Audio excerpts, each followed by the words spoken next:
sometimes you're not always going to get what you want, especially for high school kids. I talk about this. So you have to learn how to coach yourself through it, right? You have to learn how to have the tools to do it and not expect that you're going to get everything from the top down, right? So it's really complicated, but like I love being that person who's in that role because I can relate to kids and I feel like it makes a difference. Today we're joined by Michael Huber.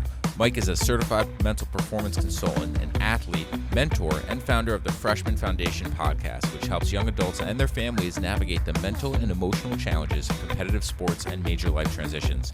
With a background in high-level business consulting and a passion for performance psychology, Michael works one-on-one with athletes to sharpen focus, build emotional awareness, and mentally prepare for the pressure-packed moments both on and off the field.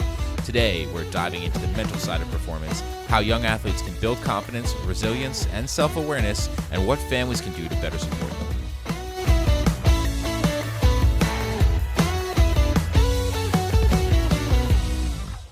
Well, Mike, thanks so much for coming on the podcast today. We're really excited to have this conversation. It's great to be here. Thanks for having me. Yeah. So today we're going to talk about sports psychology. I'd love to hear a little bit about your background, kind of what led you here. Well, my background is I started in a business career many, many years ago. I don't want to date myself too badly. But about, I'd say 10 years ago, I started to be like, is this what I really want to do with my life? So I started to contemplate a career change, and I was a coach. I coach my kids. My kids are teenagers now in the area. I coached my kids when they were little, and I would just see some things in this sort of sporting environment as a coach, like what is going on here? And that like planted the seed. I'm like, there's got to be a better way here. And so I started to think about, well, could I do something in sports and what would that look like? And ultimately it led me to sports psychology. And part of it was based on my own personal experiences in therapy. We could talk about that and just things I was like, I can make a difference in people's life if I get into a field like this. And so I was like, okay. Decided I was going to go back to school at 42 years old, get a master's degree. Yay! Yeah. Right. Yeah. Yep. I did it. Took me 3 years. Graduated in March of 2020, just as COVID hit, as I was telling you before recording. And I was like, I'm going to go do this. And I always told myself I was going to be a business owner because I was always an employee. And I'm like, I don't want to work for anybody anymore. I want to do it for myself. So I'm going to go do it. And I did it. And 5 years later, I'm still doing it. And I've made a ton of mistakes. Yeah, of course. That's how it goes. That's the roller coaster of entrepreneurship, right? Roller coaster is a great way to describe it. Yeah. So I actually wasn't even aware that there was a master's degree in sports psychology. So can you talk a little bit about that and like kind of maybe the differences of regular psychology? Yeah. So, it's interesting because I didn't take one psychology course in undergrad, which is also a long time ago. But yes, there are programs, master's and PhD programs in sports psychology, and they're all different flavors, right? There were 1-year programs that were just go and do the coursework at a 1-year master's degree. But I'm certified through the Association of Applied Sports Psychology, so I actually chose a program consciously that had the field work requirements built in. So I had to get 200 contact hours and I had to do internships through the school. So the school now is affiliated with or is now owned by National University, which is like a big online provider. At the time, they were like a hybrid in-person online school. So my first year was coursework. I did it all online, had never gone to school online before, did everything through Blackboard. And I was like, what the heck is this? But I got through it. I did really well. And the second year was really like some more coursework, but really just internships. So I had to go out and like find internships and like do the work, which was awesome. It was the best decision I made because I was like, I'm doing it for free. And I had to get 200 contact hours, and I probably did 1,000 hours, and I made zero. Yeah. Yep. So, but it was really good for me to like do the work because that's what I do. It's all applied. So I love it. And it was a great program because they also like train us in psychopathology. So it was a very psychologically based because some sports psychology programs are based in kinesiology and like sports science. So this was really psychology based. So I took counseling skills courses and I took ethics courses and I took all these sort of psychologically based courses, but it wasn't like a traditional master's. It was always like performance slant. So that was perfect for me. And so now when I have clients who have clinical issues, I can refer out. And so it was like in retrospect, I got lucky. I mean, I did my homework, but it was a really good fit for me because I like the counseling side of it. And most of my work is one-on-one with clients. And that's what I prefer to do. Yeah. Yeah, how cool that you started the program and thought, "Oh, I'm in the right place now. This is what I should be doing." Yeah, and I have to give myself some credit because I took me like a good year and a half or 2 years of research. Like I went to a career coach before I even knew that I wanted to be in sports psychology specifically, but he like led me through a process to figure out this is what I wanted, and I figured out how much money do I have to make, and I have to figure out if I want a business. And my therapist referred me to the career coach. So like I took the actions that led me to the right place. And so I don't think it was a total coincidence. Like I wasn't lucky, but I also was kind of lucky. Yeah. You're like, this was very strategic, actually. There's a lot of steps that went into this. Yeah. And it's easy to like look back and go like think about what I could have done differently. But actually, it wasn't perfect, but it actually was some really good choices based in informed decision making, which I feel proud about. Yeah, and I love that you're practicing kind of what you preach, right? Of having your own team of coaches around you and making that decision. For sure. Yeah. And that actually was a huge influence on me. Like between having a therapist for 8+ years that I was with and the career coach and other people in my life, like having that team is really a big influence on my work. The ironic part is I'm introverted and I'm an isolator. So like I do have to fight that urge to like try to do everything on my own and really like look out and reach out for help. And, being on podcasts, I love doing that now, like because I can connect with like you individually, but other people are hearing it versus like being in front of a big group of people in a big room. Big difference. Right. Yeah, but you're like, it's the same end in a lot of ways. Yeah. It's just a different format. Yeah. So let's talk about the type of clients you worked with. You said that you got into this field because when you were a coach, you saw some things going on, right? Yeah. What were those things, and how do you work with people through them? So I would say it was part being a coach and also part of my own experiences as an athlete. From a coaching perspective, I think the number one thing that I always tried to do even before I was in this field was treating young people with the same respect we would treat adults with. Kids were being talked down to by their parents or their other coaches, like as if their feelings and their opinions and what they wanted from their development or they wanted to get out of the sport didn't matter. And like for me, that mattered. Like each kid mattered. Like you got one kid on the low end of the spectrum in terms of performance or athletic ability, but he's still there for a reason. Like he still mattered. Versus like you've got this really in youth sports, what you see is like the top 10 to 20% get all the attention. Why? Because some kid grew up faster physically than another kid and he gets all the attention because he's good and he helps us win. But meanwhile, the kids are 10 and 11 and 12 years old. Like, what are we talking about here, right? Versus the kid who like loves the sport but maybe isn't as gifted right now. How do we develop him? Or how do we just keep him around and have fun?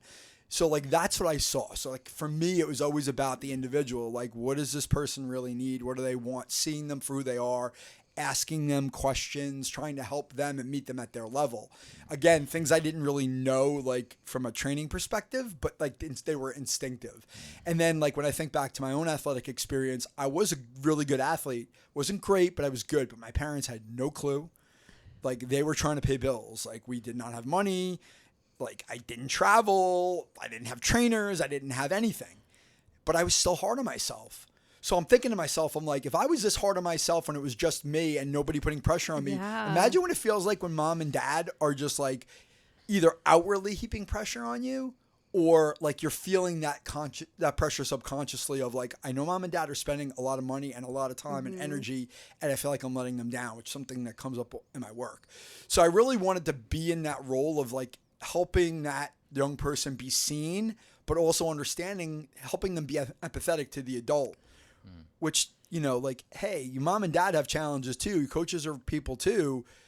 Sometimes you're not always going to get what you want, especially for high school kids. I talk about this. You're not always going to get what you want. So you have to learn how to coach yourself through it, right? You have to learn how to have the tools to do it and not expect that you're going to get everything from the top down, right? So it's really complicated, but like I love being that person who's in that role because I can relate to kids and I feel like it makes a difference. Yeah, there's so many layers to it. So you have the parents and the coaches and the athletes. Are you seeing, like when you're seeing, let's say like a high schooler, are they bringing up stuff that was said to them when they were younger? How much does that really stick with them versus can they kind of let it roll off sometimes? I don't think it comes up again consciously. I don't think there's like, oh, I was traumatized by this event when I was 11 years old. Most of the time, that can happen, but like it's most of the time, it's not stuff where you're in danger, right? It's not like a mortality issue, right? So I think it's not like the emotion tied to it, but. That was so creepy. Oh my goodness! Wow. There's a ghost. You guys have ghosts in this building. That was a little weird. The door just so opened weird. by itself. All right. Okay, we're gonna pretend there's no entity in here. Yeah, it's okay. All right. So to answer your question, but I think subconsciously, yes, it's learned over time, and this is what I tell clients actually is like, listen, if you started playing t-ball when you were 4 or 5 years old, right? I ask them, when you got on base, what do people do? And they're like, well, everybody clapped. I'm like, yeah. They're like, yay, Johnny, you got on base. Like, you hit the ball 3 inches in front of the tee. You didn't do anything that was wonderful, but you were conditioned from 4 years old to react to, like, if I get on base, people are going to cheer me. That doesn't stop. Yeah. You're 14 and you get on base, no matter what it looks like. If you create a result, you get people clapping for you. Nobody says, like, you did a really good job running out to the field. You really hustled. No, they're like, if you get a hit, I clap for you. And if you don't get a hit, I don't clap from you. So you've got 10 plus years of experience under your belt learning how to respond to the environment. When I'm going to show you how not to respond to the environment, but it's not going to happen overnight. Because how do you break all that learning and, your biological wiring in your brain? Yeah. Like, you've got a lot of things to overcome. So, like, you got to be patient with yourself, but we're going to learn a different way to respond to the environment. So now you become more tuned into the process of what you're doing, and you can learn how to reward yourself for what you can control and your ability to manage your emotions and your effort and your ability to handle difficult situations rather than, oh, I have to produce a result or else I'm not good enough. I mean, that's the most, like, unvarnished basic way of thinking, but ultimately that's what it comes down to. Yeah. And they probably crave that because over time they're used to that. They want that. Of course. Yeah, they're told this is good. Right. And then if you don't do good, you're also getting that negative feedback and you're getting criticized all the time. And then it feels like piling on. And this comes up all the time where it's like kids are so hard on themselves already because of the world we live in. They put in 12 months a year in most sports now. Right. And they work so hard and they sacrifice social life. They sacrifice these things to be ultimately get to the next level, which is college or pro. And when it doesn't go good, they beat themselves up. Now you've got these other people being like, oh, I'm going to pile on top of you. Right. They get resentful. They push back. They resist feedback because they just perceive it to be like, I don't want this.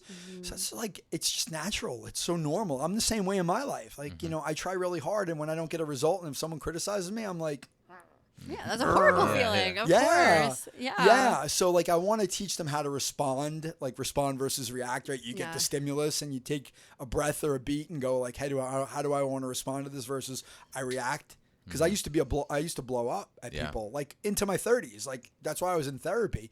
Like I would get so angry and I'd just be like, isn't this the way everybody responds? Like, and I'm like, no, I don't want to do this anymore. And like, I want the same thing for other people. And hopefully they don't have to get into their late 30s like I did to figure out how to like handle like difficult emotions and difficult conflict situations. It's a lot of work to do that. It's a ton and it's of so work. relatable to say, hey, I struggle with this too. And you're not looking at them with judgment. You're saying, I'm empathizing with you and here are some good tools. So I want to talk about that because you guys might relate to this as practitioners. Is like when I was in my program, they were like very big about don't self-disclose and and I was like, this makes no sense. Like, yeah, I understand. I don't want to talk about myself because I've worked with coaches who like talk about themselves and be like, always, when I was in, back when in the I day, played, right? Back in the day, right? And kids are like roll their eyes at the coach. Like, I don't care about like what you did when you were in college.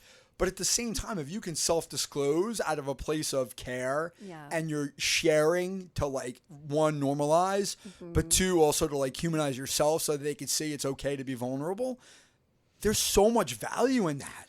For sure. 100%. Yes. A strategic self-disclosure can Yeah. be a real game Right. changer for When it's people. valuable to the session that you're having, I wholeheartedly believe it can Yeah. be used I so think when it becomes a problem is when it's not really relevant. Right. Or they're just talking about themselves. Or they're talking about Yeah. themselves 'Cause for they- the sake of talking about Yeah. themselves. You know? Yeah, and I think even like now, I feel like I'm really good at my ability to like in the moment assess like, is this the time to Yeah. do it? Or sometimes I do it thinking that it's the right thing to do, and then I've got to like backpedal.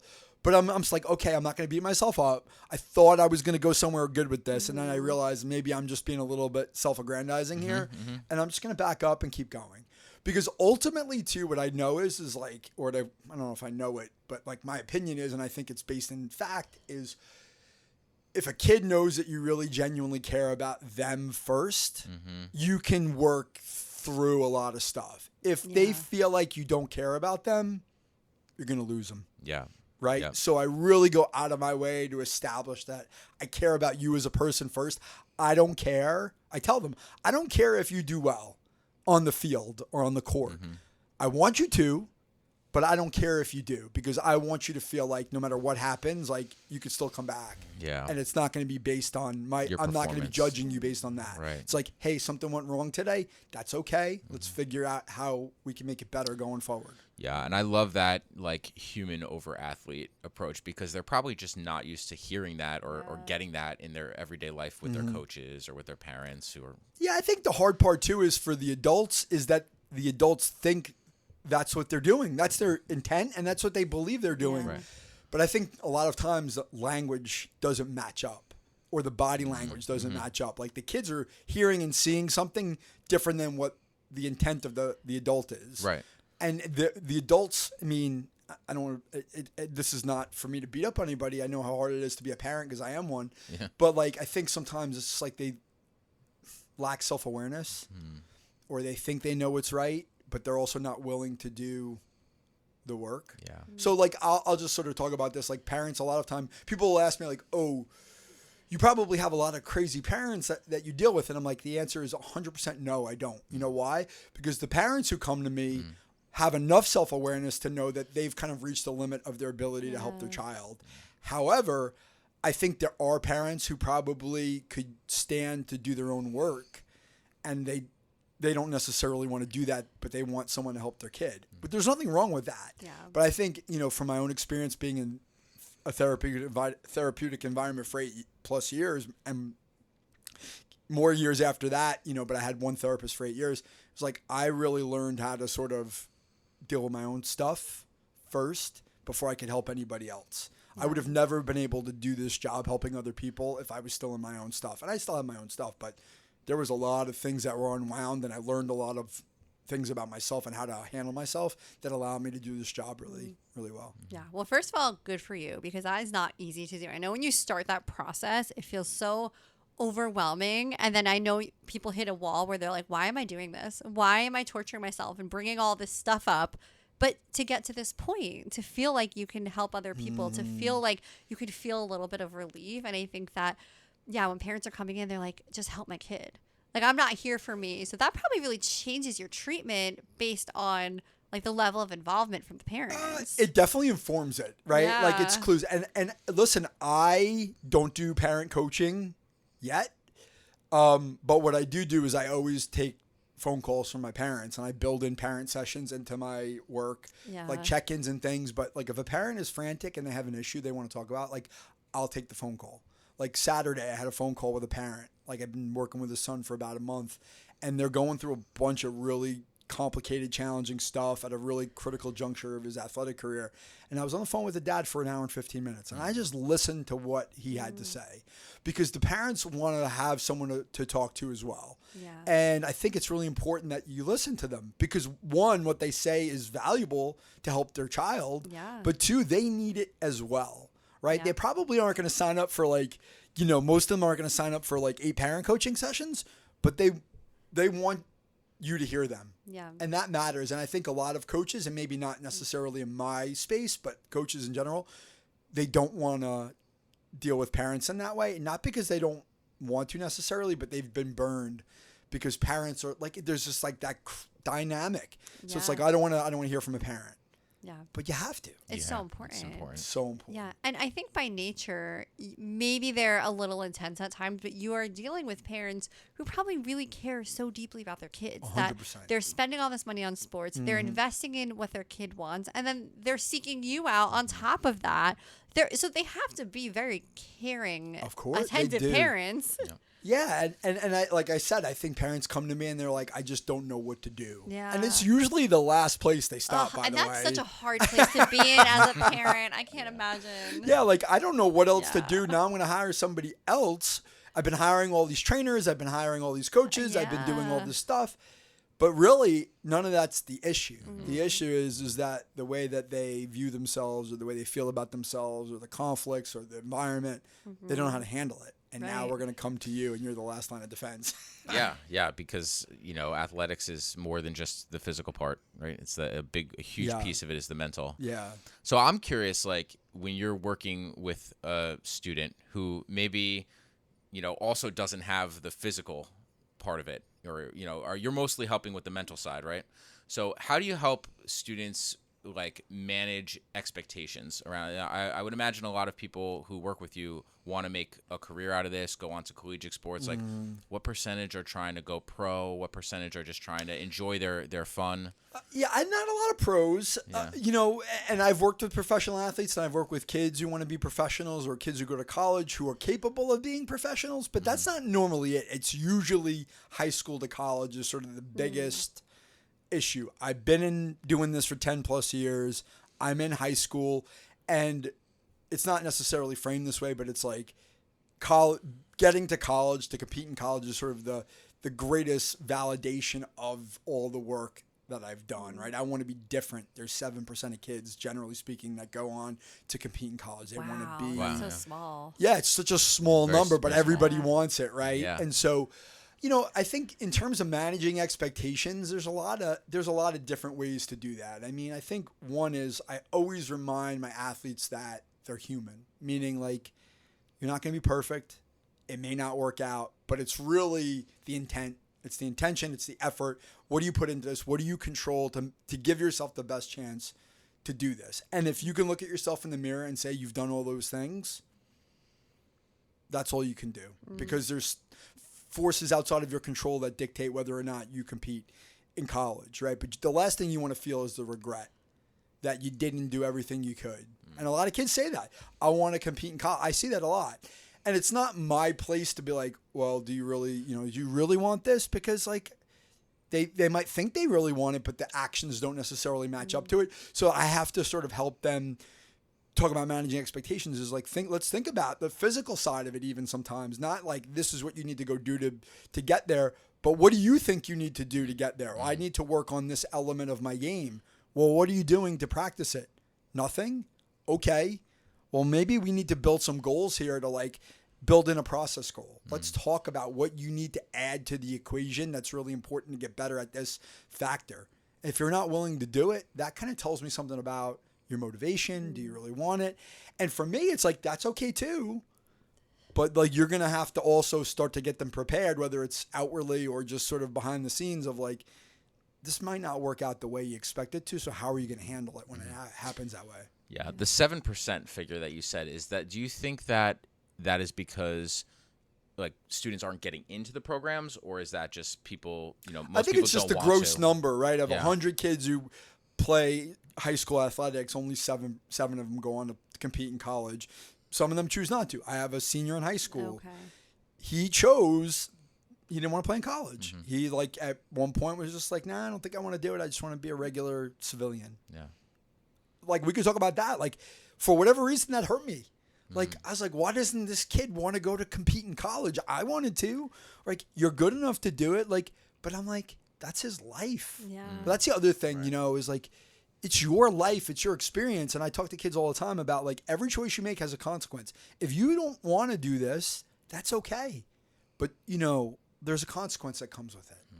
Right. And I think that's what they need to understand. Every choice has a consequence, but they need to make their own choices. And like, as a parent, I'm like, well, why don't you want to play in college? And I'm like, That's you know so what? hard. But you know what? There might be one day, 10 years from now, where he goes, I wish I would have won and played in college.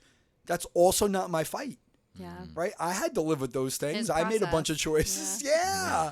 And I think that, I mean, to go back to the work, I think that's also one of the biggest challenges for parents is they have a really hard time taking their hand off the wheel, right? Not being in control. Like, I'm going to let my kid make a choice. I may not like it. It makes me really uncomfortable. I want the best for them.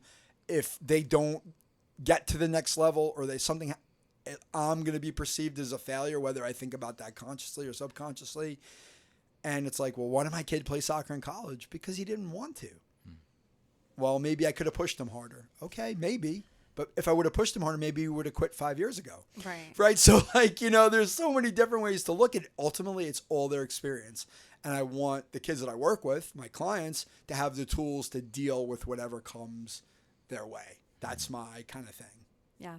Do you see a large percentage of people coming to you who they don't want to be in sports, but their parents want them to be, and then they have to kind of figure out how to have that conversation That's with a them? really great question. Like you're trying to coach them. They're like, I don't even want to do this. Like, this is my mom's thing. That happens in therapy sometimes. I think it's rare that I get a young person who doesn't want to do it at all. Okay. But I do think there are certainly young people who are questioning, like, what's the point? Right? And I would say, like, listen, if you want to quit, like, it's your life. If you're really not happy doing this, it's your life. Now, you have to also be able to have that conversation with your parents. You also have to be able to understand, like, if you quit, what are the ramifications? But you can also go back. Right? Like, nothing is forever, right? Like, just because you quit when you're 16 years old doesn't mean you can't go back at 17, right? I think that's what people think too as well. Yeah. So, like, really just helping them understand the big picture. You know, it's really hard. I had a kid recently who's a high school basketball player going into 10th grade, and he plays basketball 365 days a year. And he's like, yeah, I'm thinking about playing lacrosse this spring. Great. He's like, yeah, but nobody knows. It's a secret. I haven't told anybody. I haven't told my dad. My dad's going to be upset at me. And I'm like, listen, if you need to play another sport to get away from your sport for 3 months and you're still being active, you're still doing something athletic, but you're also meant from a mental health standpoint, not having the expectations of being the best player or the college guy. Yeah. You're just one of many and being a teammate. That's what you need to do. We could talk about how to have that conversation with your dad or your basketball coach. But you need to be able to see that as an option and not be scared to have that conversation. And that's self-advocacy is such a big thing for me too, is like, you know what? You got to speak up for yourself. You know, I know it's hard, but like, let's talk about how to do that the right way so you can do it respectfully, but also frame it in a way where it's like, I need to do this, or I need to understand why this is happening to me. Versus the anxiety I have of not knowing what's going on. And now I'm getting eaten alive and I don't know what's happening, but I'm too afraid to ask the question. No. You're entitled to ask the question. You might not like the answer, but at least if you ask the question, you did your part. And I think that's something that's hard for a lot of young people to do. Yeah, skills for anyone, really.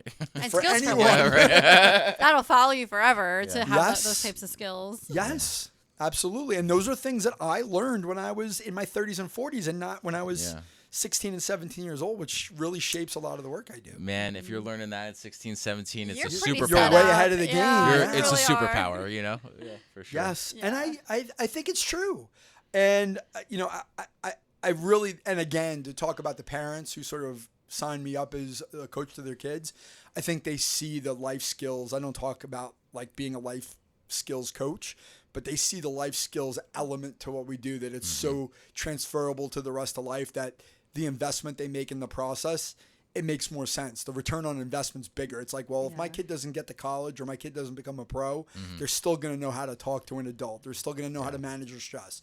They're still going to know how to learn how to focus themselves when they need to, manage their time, whatever it is, and feel like they got something out of this that's not just, well, I went to a hitting instructor and I paid them thousands of dollars and then my kid quit baseball and they're not going to take hitting to their job.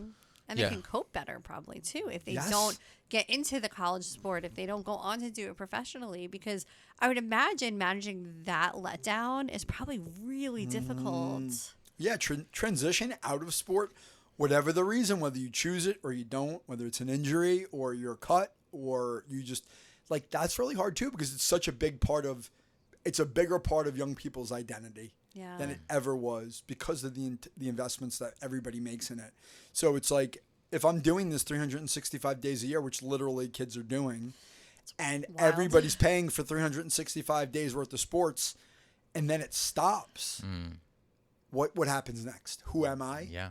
Right? Or what are the choices I'm going to make without that structure in my life, or without the coaches or whatever? Now I have to go learn how to live life without it. Right? And so it's really hard. What are some risks that you've seen of that transition, and how do you help kids manage them? I think the risks are acting out, right? I've got more time on my hands. I don't have to be disciplined.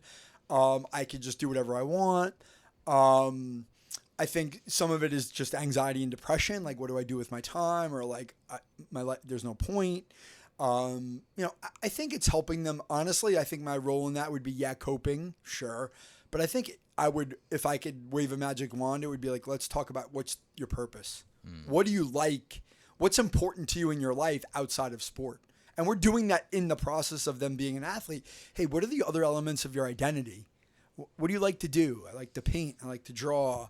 I like to do, I like to create. I like to play video games. Whatever it is that gives you some sort of purpose outside of sport, you want to lean into it. That way you're not the scale is not so tilted to just everything that all of my self-worth is tied to athlete. Let's find something that you're purposeful about. That's why so many athletes, I think, now are going into the mental health field. They're inspired by their own experience of like, I wish I didn't have to go through this. Yeah. Right. Which is partially my story, but I was much older. But I think a lot of young people are getting out of sport and going like, I want to be the person that I didn't have. That was a big thing for me.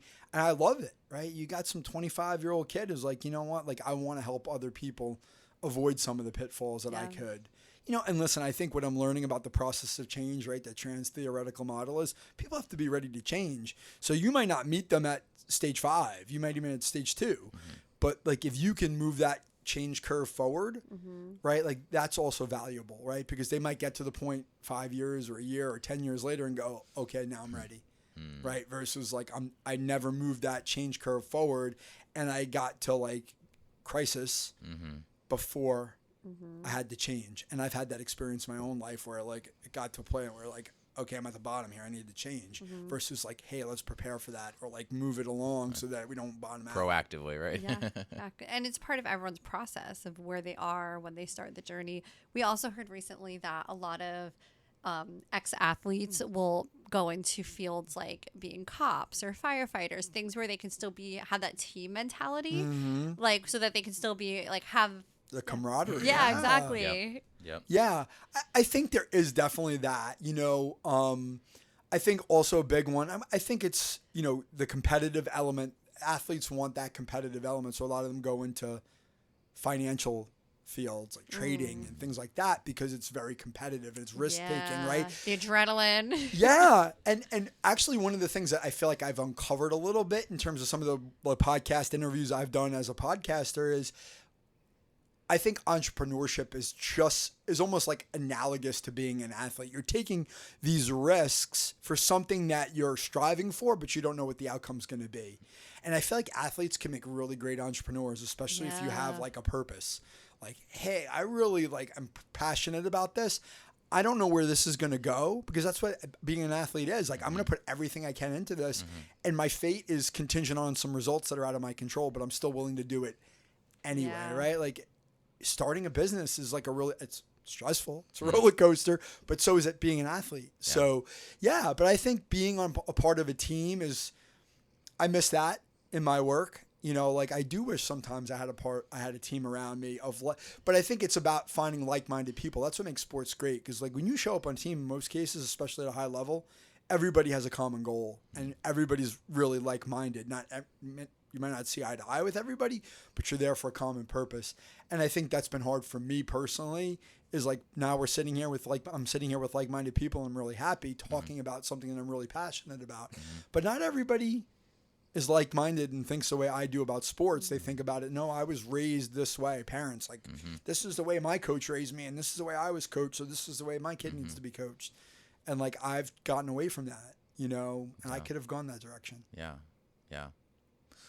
What are some, like, just in thinking about it, stresses or anxiety that kids in sports have that kids not in sports don't have? I think the ones that are harder to avoid for athletes, because I think on some level there's always this, there's always like, I don't want to let my parents down, whether you're an athlete or you're a musician or you're an academic high achiever. I don't want to let my parents down. But I think social media, right? Like if you're not an athlete, you don't have to engage in social media, or you don't have to put yourself out there on social media to get to. Social media is sort of like a requisite element of Really? Interesting. I didn't know that. the recruiting process. Right. Like you have to post, like my daughter's 15. She has an Instagram where she posts her soccer clips and she posts Like her they're practices. not busy enough doing that 365 days of the Well, year. and there's a whole cottage business around helping kids, like recruiting advisors. But you still have to Wow. put yourself out there. You want to be exposed. That's how they get found, right? Yeah. That's right. And then there's all these media Interesting. outlets that like promote, like, oh, we talk about so and so and around here, right? Like there are like social media outlets who like pump up kids and they put up clips and sometimes they post your failures. It's unavoidable, right? That's so terrible. yeah. Well, it could be good if you Could do be well. good, right? Yeah. Yeah, if you do well, if you're not the one failing. But that creates a lot of anxiety about like, oh, I Yeah. got beat and there's a clip, we got beat, I made a mistake and we lost and people are commenting on it and and like you do have to put yourself out there. I mean, I guess you have a choice, but if you don't, you're also not getting the reward potentially that comes with exposing yourself and being vulnerable and saying, hey, look at me. People can like crap on that, right? So like I think that's probably the biggest challenge that athletes face, that somebody who's not an athlete doesn't have to expose himself to. It's a lot of pressure. So interesting because, like, in our practice, just social media is a huge struggle with that age group as it is. Yeah. So that Already. added reach and pressure of the performance aspect makes a and- lot of sense to that. And I think also comparison, where I have clients who are always on social media, and the first thing I say is, well, could you get off of it? And they're like, no. And I'm like, could you get off of it? And they're like, yeah, but I'm not. I'm like, okay. Well, you're on there. Now, how do we have a different relationship to it? That comes up. Like, I compare myself to other people. I think that I'm not doing what they're doing, or I'm not as good as them. And I'm like, yeah, but that's one clip. You're not seeing everything else. Right? So could you look at that video and look at it with curiosity? It's something I think maybe falls on deaf ears, but I'm still saying it. Like, can you be curious about it? And like, what can I learn from it that would make me better? But I'm not comparing myself, because comparison is like, it kills.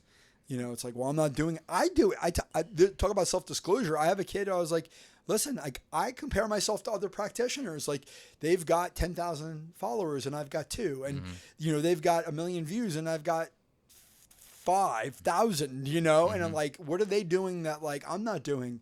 And I'm like, that's got nothing to do with me. Or maybe I can watch their video and learn something from it that can make me a better marketer or practitioner, and I don't have to compare myself and put myself down and be like, oh, I'm not good enough, I want to stop doing this.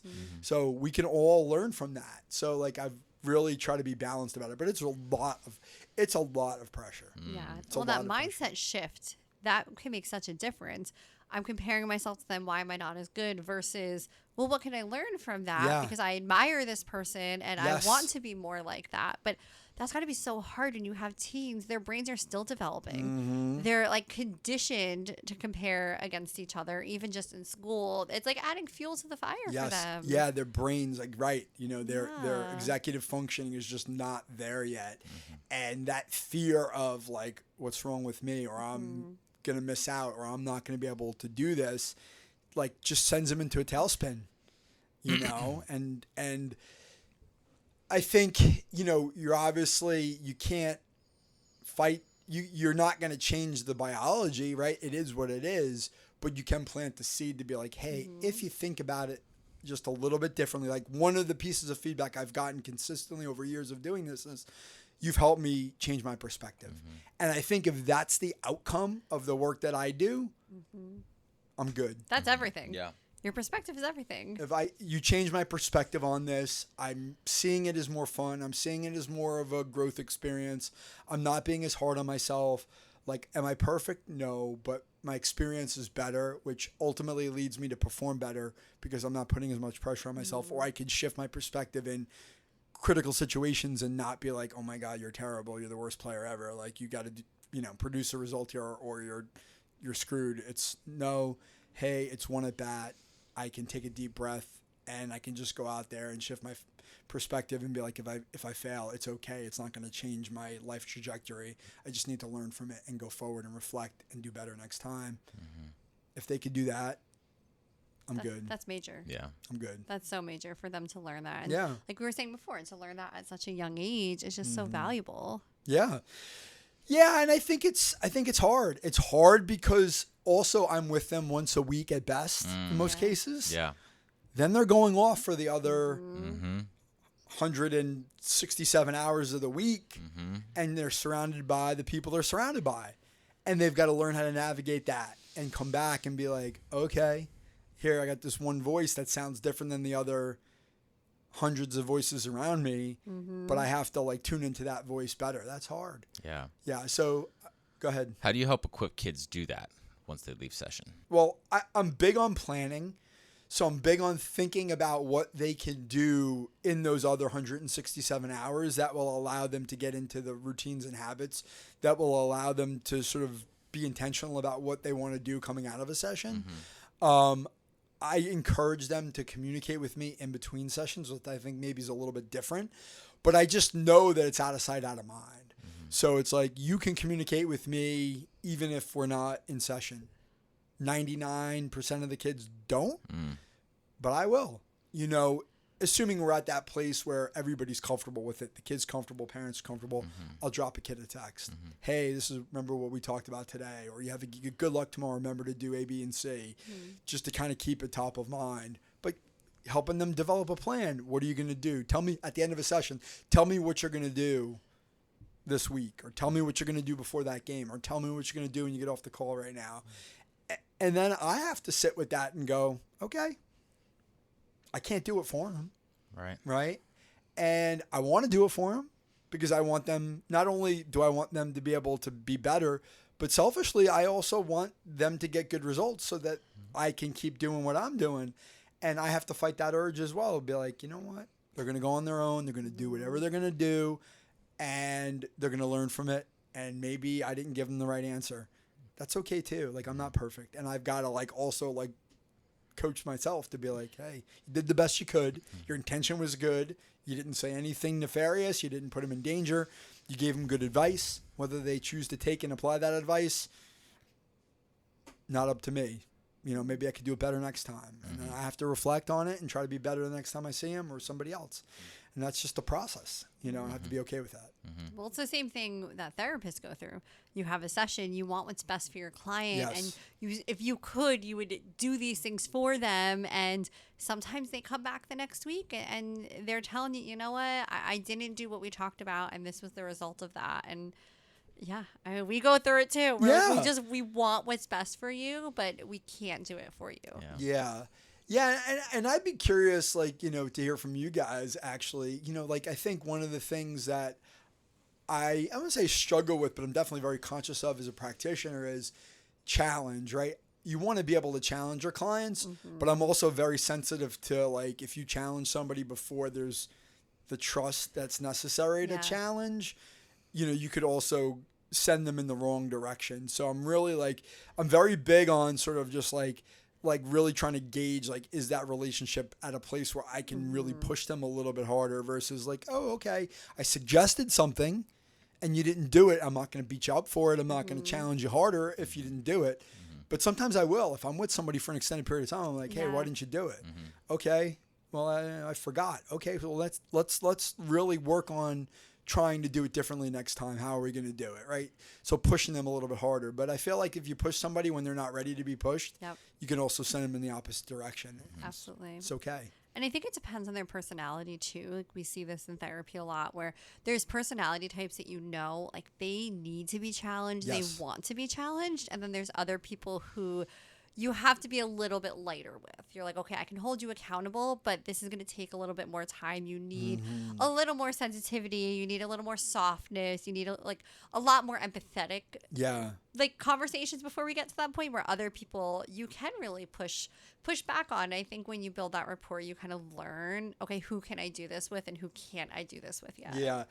And I think, rarely I rarely work with adults, and I can say from my own experience, sometimes I will, if I'm speaking for myself here, if I come into that kind of environment, whether it's a coach, a therapist, or I'm looking for somebody's help, I would be very direct about I want you to challenge me, or this is what I want to accomplish. I need you to push me. Yes. Whereas I think most young people don't have that instinct, right? Yeah. And maybe because so many people are already pushing them, They're already doing it. They don't want another person to push them. So by default, I end up being the empathetic, hey, I'm going to be the soft listener, let you sort of express your feelings. I'm going to listen to you and let you kind of figure it out. And it's okay if it doesn't happen right away because you need that.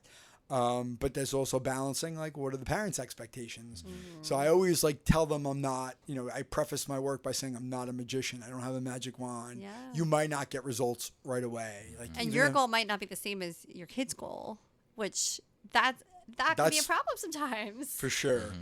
So it's one of the challenges of, being able to triangulate of the kid is my primary client and I've got to sort of honor them first. At the same time, the parent is paying my bills and their point of view is valid and it is their child. So how do you sort of incorporate all those things to do what's right for the kid, but also not just ignoring what's happening in that side of of the equation. Yeah. It's really tricky.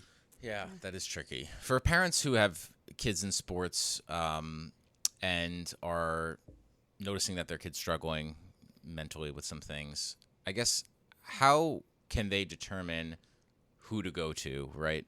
Whether they're going to a therapist or they're going to someone like you who's a kind of a mental sports coach.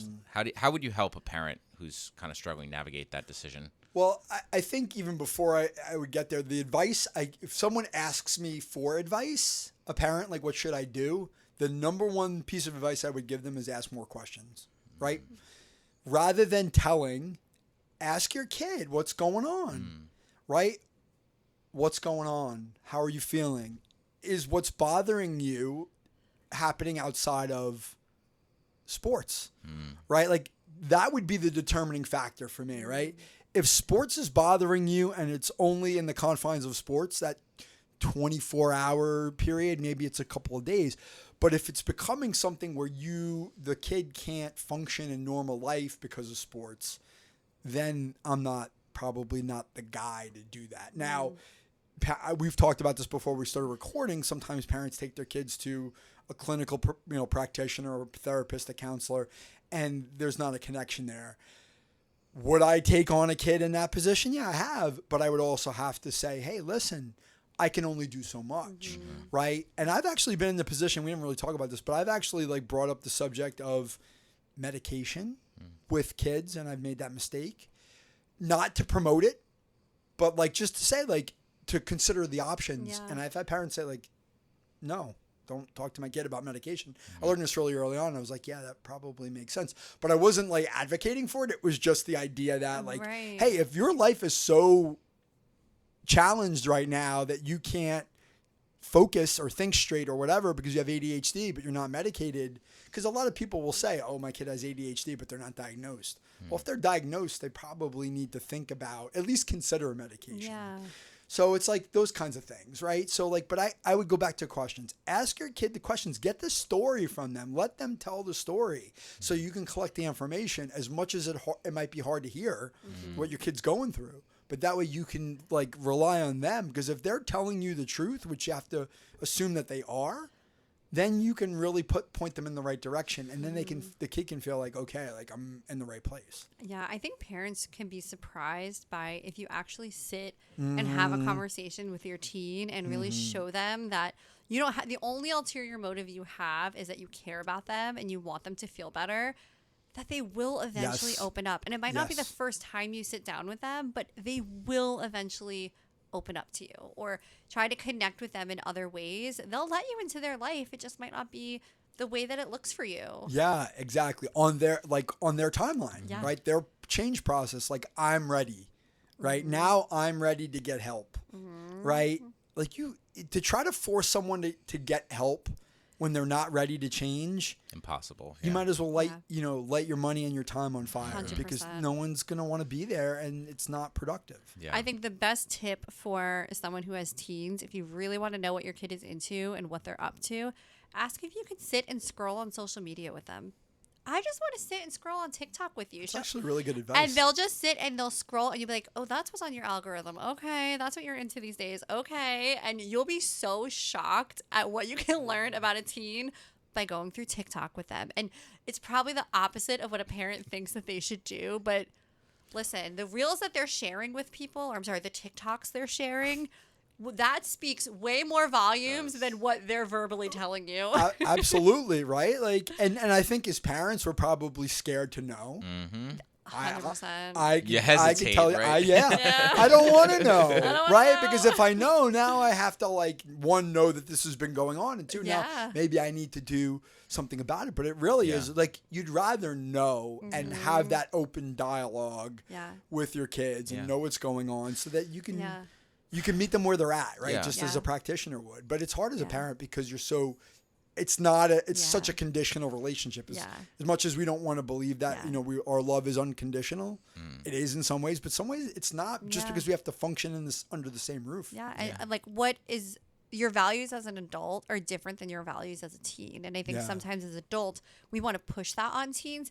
This is valuable to me. This is important to me. And it should be to you too. But the reality is it's not. So if you can meet them in what is valuable to them, Yes. you're going to learn so much. I used to have a client who every time we would start a session, she would start by showing me all the posts that she made on TikTok for the week. And it would tell me everything about what was going on for her.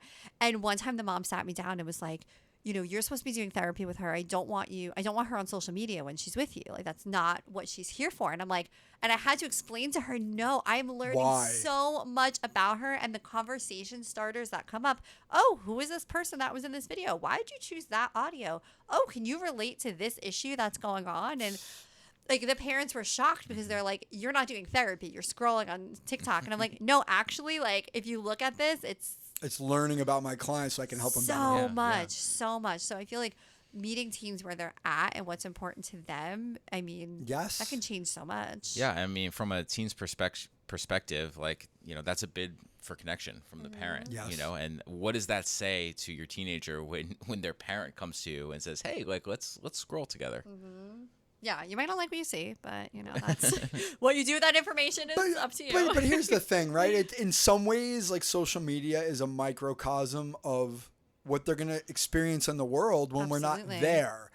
Not that I'm an advocate for it. I think, and listen, I'm guilty of it too. So, like, am I like, I'm not preaching here, but I think, they're just on their, it's so instinctive for them to be. I mean, like, I'll just take a example from my work. Like, every once in a while, I go to this baseball training facility where I've built a little bit of a relationship, and I've worked with some of their players, and I know the guys who run the facility, and I'll go in there and I'll either be seeing a client or I'll just be hanging around, and like, they'll be doing their workout, and then in between, the first thing they do is they put their head in the phone in between, and I'm just like, I don't know, like, I just feel like it's like, yeah, there's something to be said for just like being present. Yeah. Right. But at the same time, it's part of the way they're socialized into the world. reality. So like, it's easy for me to judge, but I didn't grow up with a phone. So like, you gotta like be able to balance it. Right. But like you said, like, you're better off knowing the devil that you know is better than the devil that you don't, because I think it kind of goes back to the beginning of our conversation about like the reason why I got into this is because I saw that adults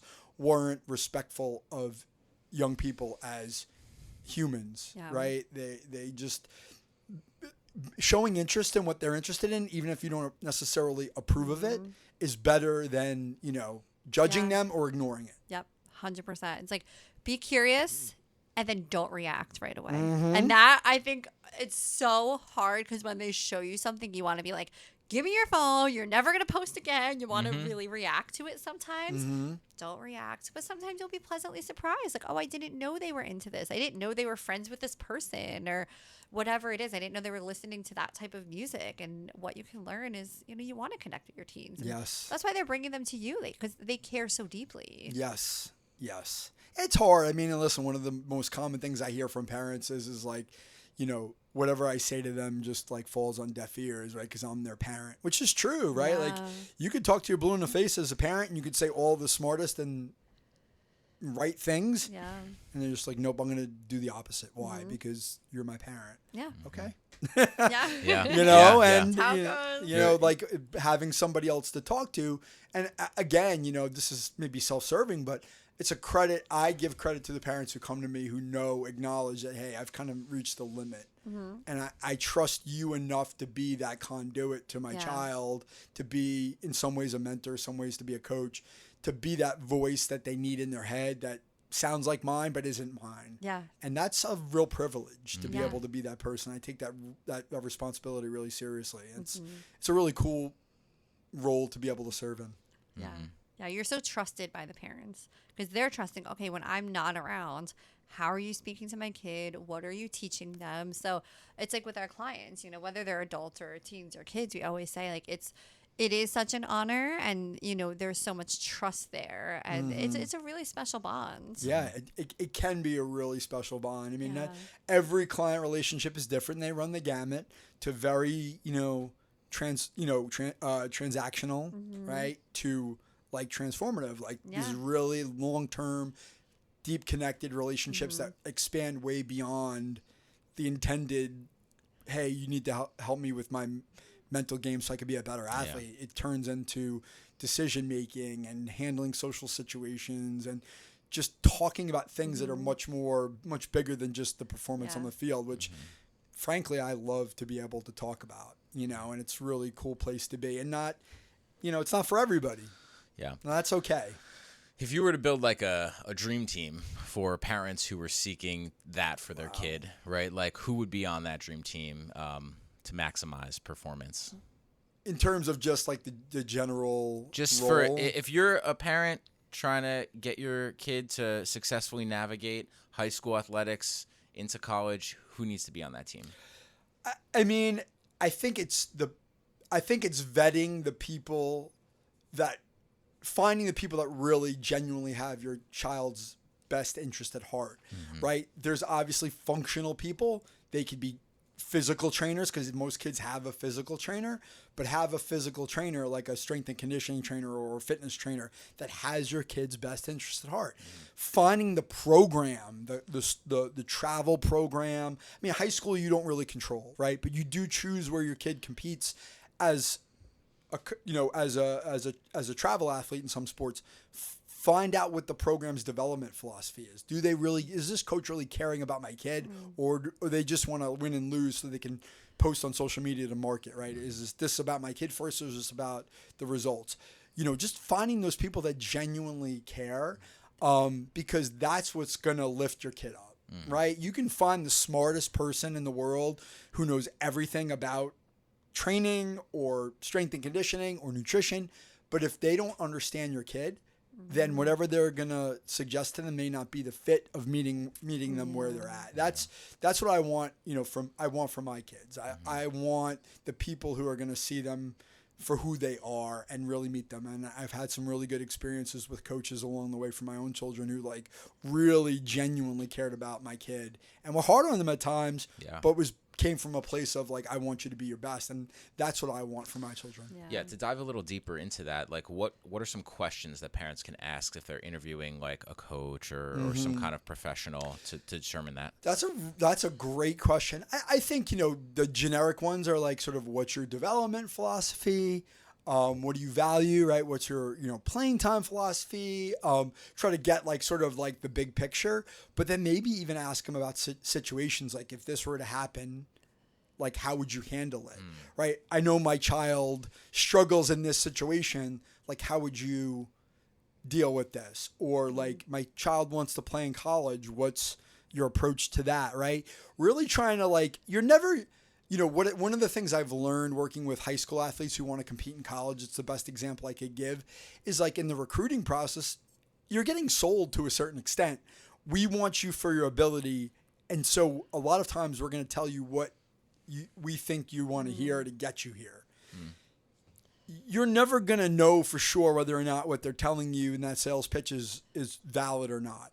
But there are ways to sort of suss that out, right? Or, the other thing is observing, right? That's another thing actually I wasn't thinking about. I had a kid this other Monday night that I've been seeing for years now, and he was telling me about a college visit that he had. And I'm like, what did you like about it? And he's like, well, the coaches, they really were paying attention during the camp. They gave me tailored feedback. Like observing the way the coaches are behaving when they're watching. Are they on their phones? Are they not there? Or are they genuinely watching? Are they taking notes? Are they being observant? Right? You can tell a lot from a coach. Like, are they really like invested in this? Or are they just going through the motions, right? So as a parent, like it's not only asking the questions, but also observing, right? Do the actions match the answers, right? And really seeing like, does this person genuinely, like, are they really invested in what my kid's doing at this camp, or do they just take my money and, they're doing something else and they're not really paying attention? Do they really want to coach my kid, or they just want to get me here? Yeah, love that. That's great advice. All right, so we have a little bit of a bonus segment here. We want to do a couple rapid-fire questions. We do this on a lot of the podcasts that we do. So I'm going to go ahead and just ask a few questions to you, and if you could just kind of respond. First thing that comes to your mind. Okay. Like in a sentence. Stream of consciousness. Yep. Yes. This is the Mindset Training Edition. So what is one pregame ritual or habit that you love? Breathing.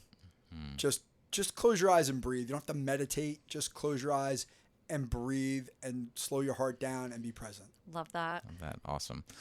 All right. Favorite question to ask an athlete mid-session? Where do you want this to go? What should we talk about now? That's a good one. That's great. That's a good one. Most underrated mental skill? Most underrated mental skill. Self-awareness. That's great. For teens and adults. Yeah.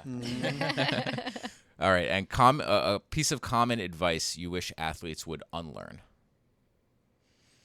Oh my goodness. Common piece of advice that I wish athletes would unlearn. No days off. Recovery is important, whether it's mental or physical recovery. It's okay to step away. 100%. I'm shocked that would even be advice. Yeah. It just sounds so terrible. That is kind of a culture, That's though. real. That's a That's- culture. oh No my days off. goodness. Push through Yes, it, grind. Yeah. It's the grind. The grind. Yeah, you can Wow. grind, but you also need to give yourself time Yep. to recover. That's where you get your best Wow, performance. it is so parallel to entrepreneurship. Everything you're saying, I'm like, yep, that sounds like entrepreneurship. Yeah. Sounds like entrepreneurship. It's exactly right. It's like, I'm going to take a day off. What? Like, what?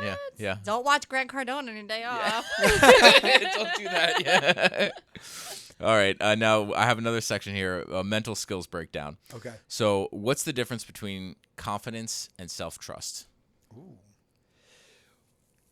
Well, I think instinctively confidence is about your ability to perform, right? Your ability to execute that skill, that thing that you do. I mean, self-trust is globally feeling like you can handle any situation, whether it's on or off the field. That's the way I would distinguish it. Yeah. That's great. That's great.